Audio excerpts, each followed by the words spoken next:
Bon, il est temps pour nous de jouer les touristes, comme chaque vendredi, vous le savez, on vous fait découvrir les pays de la Loire. Et aujourd'hui, Olivier Chab, bonjour, merci d'être avec nous. Donc, vous allez nous parler de l'abbaye royale de Fontevraud. Et on va commencer bien cette découverte. Vous connaissez déjà Pilar Oui, Fontevraud? Oui. oui, oui. On a fait un colloque. Ah, vous avez fait un colloque là-bas récemment?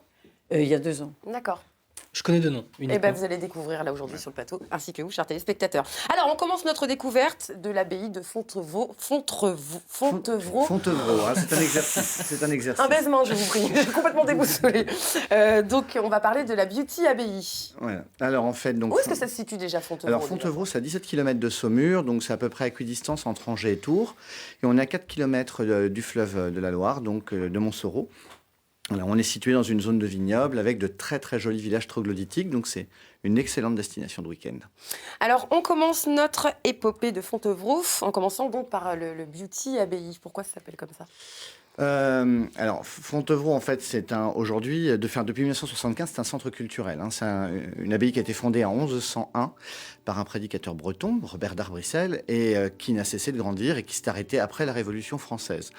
Napoléon a décidé de réutiliser ces lieux pour en faire une prison en 1804, prison qui n'a fermé ses portes qu'en 1963. Donc, il a fallu quelques années de travaux avant de réouvrir les portes pour le public et de développer donc une scène artistique qui accueille une centaine d'artistes chaque année, 24 résidences artistiques sur l'année, et puis d'autres services qui se sont développés, un hôtel design avec on parlera tout à l'heure. Des designers de renom, un chef étoilé, et puis bientôt en 2019 un musée d'art moderne. Et puis surtout pour les amoureux d'histoire, on peut la visiter cette abbaye. Alors elle est ouverte toute l'année, sauf 3 semaines en janvier. Donc tous les horaires, les tarifs sont sur notre site internet. Et donc vous pouvez donc en fonction de votre âge, le nombre de personnes que vous êtes, etc., vraiment faire une visite sur mesure. Donc là on découvre, on les voit, voilà. les images, on découvre. Donc là ce sont les gisants donc des Plantagenets, les fameux Plantagenets, donc ces rois d'Angleterre qui étaient de sang français. Qui ont décidé d'avoir leur nécropole au cœur du Val-de-Loire, qui était le centre de leur empire à l'époque. Donc c'était complètement cohérent d'un point de vue géographique. Alors vous en parlez tout à l'heure de l'hôtel, un super hôtel pour des week-ends romantiques, pour raviver la flamme si vous êtes disputé à votre chère et tendre moitié, n'est-ce pas? Par exemple, mais aussi simplement pour continuer à faire vivre cette passion. Oui, voilà, c'est ça, faire vivre la passion. L'expérience Fontevraud est unique parce qu'on est le seul grand site du Val-de-Loire, donc où vous pouvez résider à l'intérieur même du monument, puisque le prieuré Saint-Lazare, parce que Fontevraud, ce n'était pas un, mais 4 monastères à l'origine, et donc Saint-Lazare est le plus petit, et vous avez 54 chambres, et donc lorsque vous résidez... On a 14 hectares au total. Le domaine fait 14 hectares au total. À peu près la moitié sont ouvertes au public aujourd'hui. D'accord. Et puis, donc, vous pouvez, si vous en avez envie, à minuit, partir dans les jardins, dans les bâtiments et profiter de ce patrimoine exceptionnel. Être seul au milieu du cloître du Grand Moutier. C'est une relation, une intimité avec le monument qui est tout à fait unique. Et une expérience et des vibrations qui sont tout à fait uniques. Donc on a parlé des amoureux pour découvrir un petit peu l'hôtel, mais il y a aussi les potagers, les jardins, les potagers. On a un engagement extrêmement fort au niveau du développement durable. On est labellisé ISO 26000. Alors tout ça, c'est très abstrait, mais ça veut dire qu'on est très engagé sur le plan de l'environnement, mais également sur le plan de notre intégration dans notre territoire. Donc ça passe aussi par l'intégration, par l'insertion professionnelle, etc. Et donc on a développé, avec le chef Thibaut Ruggeri, on a développé un potager d'un peu plus d'1 hectare. On a une maraîchère. Et donc elle nous produit des légumes bio, des variétés anciennes. Et le chef ainsi peut comme ça donc titiller son inspiration. Voilà.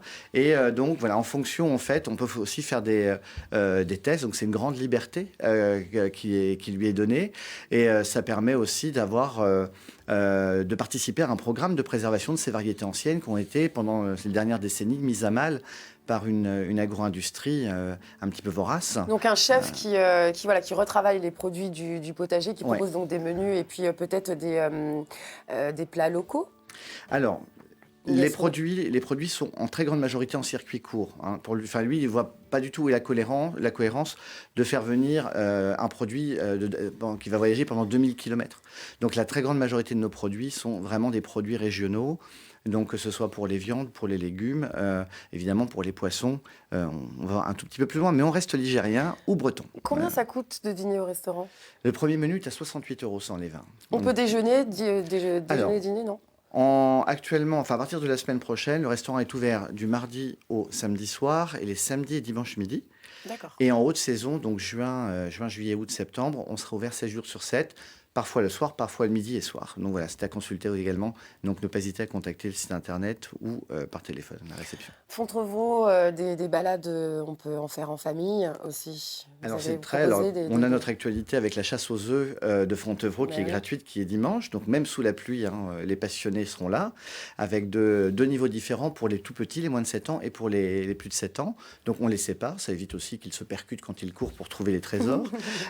Et puis on a développé tout un tas de médiations, vraiment dédiées aux enfants. L'hôtel a des chambres famille aussi, nos adultes, deux Donc enfants. des activités qui sont faites pour les enfants à partir de quel âge et jusqu'à quel âge? Alors c'est à partir de 7 ans, la chasse au trésor sur iPad qui s'appelle la chasse au boson. Et donc c'est des petits personnages qui sont cachés dans l'architecture. Donc les enfants ont un iPad, c'est ça? Ouais, voilà, vous pouvez louer un iPad. Et donc les petits bosons sont cachés, ils ne sont pas visibles à l'œil nu. Mais grâce à l'écran, hop, ils vont se révéler. Donc il faut les attraper. D'accord. Et ils vous livrent les secrets de l'abbaye. Donc il y a 2 Donc, circuits. c'est une chasse interactive. C'est très interactif, les parents se passionnent pour ce jeu. Et donc du coup, on leur révèle petit à petit les secrets de la petite et de la grande histoire de l'abbaye royale de Fontevraud. Ça vous a donné envie, Guillaume? Complètement. Pilar, oui. Tout à fait, après le festival. Bon, je vous propose d'écouter un extrait d'Elsa Greter, qui est violoniste. Et voilà, c'est un compositeur espagnol, Isaac Albéniz. Je ne sais pas si vous connaissez. Et voilà, le titre s'appelle Asturias.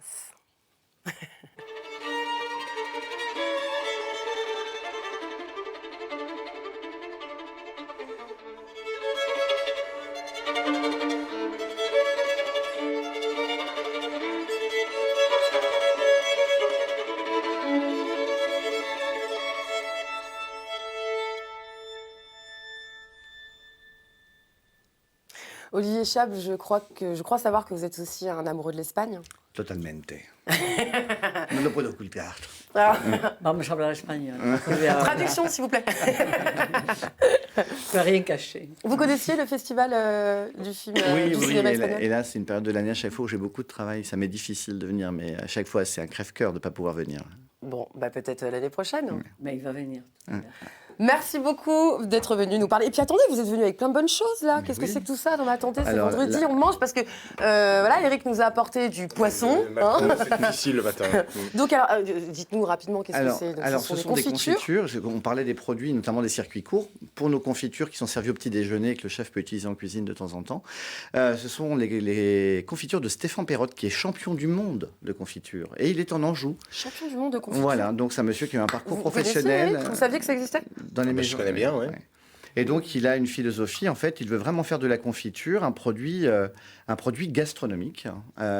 Et donc, donc, normalement, c'est minimum 55 grammes de sucre pour faire une confiture. Lui, il en met Pomme un à petit peu Nice. moins. Il met 50 grammes, de Oui, façon je à vois ce ça. que le fruit, vraiment la saveur du Santé, fruit Pilar. domine. Donc, c'est quelqu'un qui travaille avec de grands chefs. Ces produits sont disponibles dans plusieurs points de vente en Pays de la Loire. Et ce sont vraiment des produits Fille d'exception. violette. Voilà, donc un parcours très intéressant, puisqu'il était dans les métiers de la bouche, mais plutôt en restauration à l'origine, Et puis en framboise. boulangerie. Et c'est en boulangerie qu'il est revenu aux recettes, inspiré par les recettes de sa grand-mère. Et aujourd'hui, il ne fait plus que des confitures Laquelle pour notre avez-vous? plus grand bonheur. Bah oui, bah merci beaucoup de nous avoir apporté le petit déjeuner, ça nous fait bien plaisir. Pilar, vous avez envie de goûter quel parfum? Je vous laisse vous faire une petite tartine en attendant.